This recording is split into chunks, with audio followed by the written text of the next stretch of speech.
So even though I've made it a task to expose online grifters and, to put it mildly, well, we'll say liars, we'll say pathological liars, I'd have to grant Andy Signore is a very difficult, tricky case. So for those who don't know, Andy made headlines beginning of the Me Too movement years ago, going back 6, 7 years, 8 years, depending on your count, where he was accused by several different women of abuse over at Screen Junkies. And you're like, what?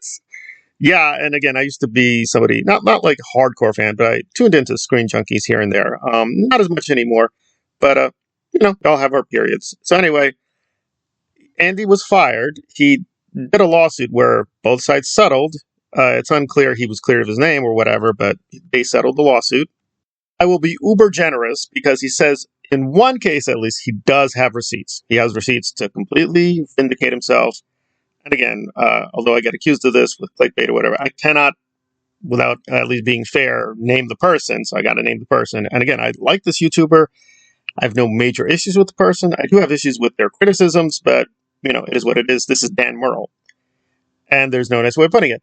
Dan Murrell's wife, now ex-wife, they've, from what I understand, separated. I don't know all the details because, we don't know Dan's paperwork, but they were married for a couple of years. Anyway, at the time, Dan Murrell's wife accused Andy of being a predator. Now, Andy says he didn't like that Dan was basically publicly attacking him. And again, we're going good faith. Andy basically communicated to Dan, stop that, or I will release certain information, apparently emails, which will prove that the wife was lying and that Dan Murrell was lying. And apparently both sides backed off.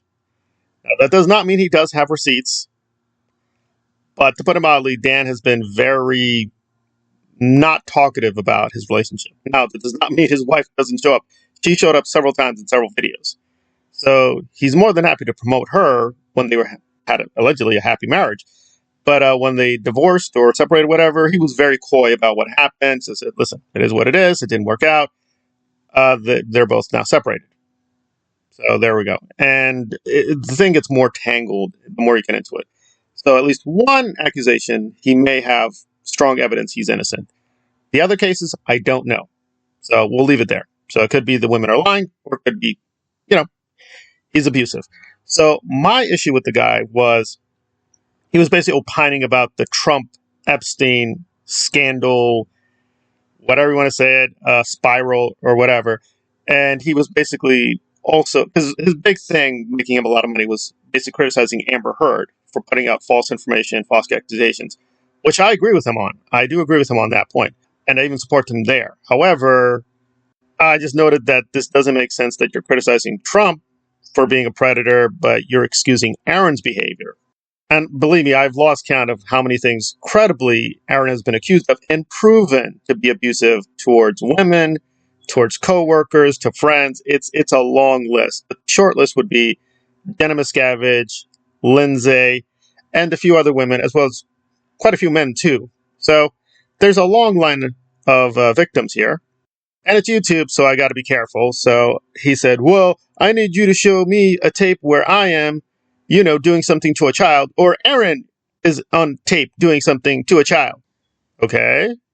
Well, putting aside, we don't even have that with Epstein or with Trump. We don't have them on videotape. I'm just noting a basic contradiction with the way he's,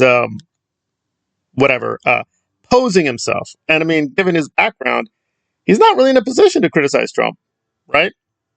I mean, it could be all these women were telling lies, but then we're stuck with Trump and Epstein. It could be all these victims are lying too, right? So he basically just set up what's known as a false standard. It's like, well, I need you to show me where Aaron on videotape is coercively having relationships with small children. Well, yeah, obviously I don't have that tape. Neither does he. By the way, guys, it could be Aaron did commit those crimes. It could be Aaron is guilty of those things. We don't know that. So it's sort of like, you're not saying anything. All I said is, well, Aaron abused these people. We have strong evidence. I told him to do a Google search. Like, I did the Google. I didn't find anything. That is hard to believe. That is super hard to believe. So once again, I did the real work. And so I typed it in and I'm like, so I Googled both Aaron Smith-Levin and abuse. and Aaron Smith-Levin and women in abuse. And again, obviously, some Scientology websites do show up. However, it is not just Scientology. It is not just their YouTube channels or their posts. There are independent people. Again, obviously, these people are, to some degree, going to be partisan, like SPTV Unvarnished. And you can skip over my videos. Don't believe any of my videos. But there are other people. Like, just to say, obviously, one of them, like, No Culty Vibes. She did a video on Aaron's abuse. Right? I'm totally independent from her, guys. Never met. No correspondence. We're not friends. We're not doing a secret conspiracy here. So, and again, obviously, because Aaron, quote, does stuff on the Church of Scientology, the Google search may be talking about those scandals with the church, not his. However, if you do type in women abuse and Aaron Smith-Levin, you are going to get some independent sources outlining cases of abuse. And he says, there's no credible sources. It's the Tampa Bay Times. I got the Tampa Bay Times on Facebook, right? And I know the cases that this is alluding to, right? And you notice I mentioned Jenna, Lindsay. These are other women, right? There's even a police report on this guy. Like, what is Andy talking about? He's just lying. So I don't know if he even did a Google search. I doubt he did it. But let's say he did. I'm like, no. And also he just went into this weird tangent and say, oh, that's a weird hill to die on, Channing Trump or Epstein. That had nothing to do with the issue, not even logically. The issue is his record, right? So he's calling out the lies of Amber Heard. Okay, that's all I can really establish. And now he's like, I'm protecting the children from Trump and Epstein.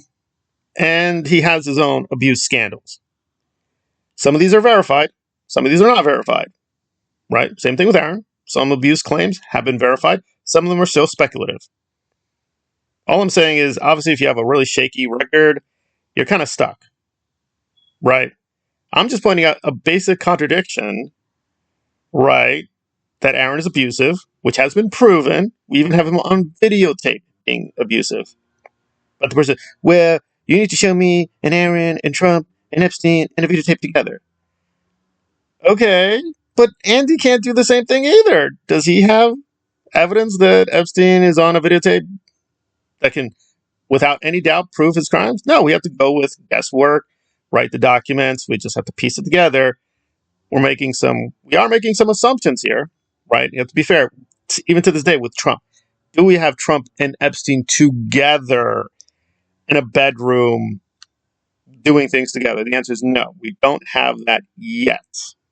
So we don't know. So him asking me, like, well, you need to produce the videotape on, Aaron and the child.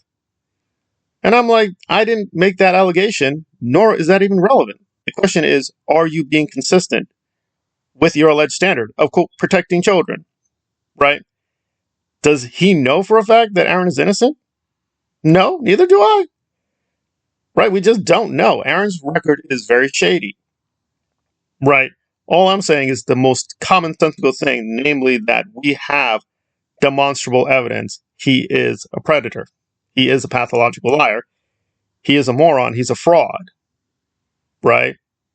And he also has bad grammar. He's a deflected Scientologist. I don't know what that even means. I don't know. I mean, again, Andy Signore is not exactly, he's not exactly a brainiac here. So this is very garbled grammar. I mean, I get the basic gist of what he's doing, but even that makes no sense. You're basically just trying to jump on this hate train, make easy money. Oh, guys, the Trump and Epstein are so evil. Okay, now you don't have to be a pure angel to criticize Trump or Epstein, of course. However, if you're putting yourself out as a public critic of abuse, and you are literally helping the abuse of Aaron Smith-Levin, which he is, I've said several times to him, why don't you criticize Aaron's abuse? And he's like, and now he's blocking me. It's like, oh, the question is perfectly logical, perfectly legit.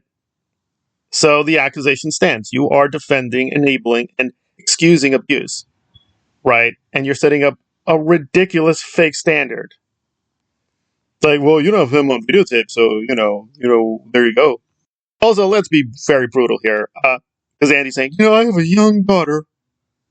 I'm protecting her. There is no evidence Andy even cares about this issue.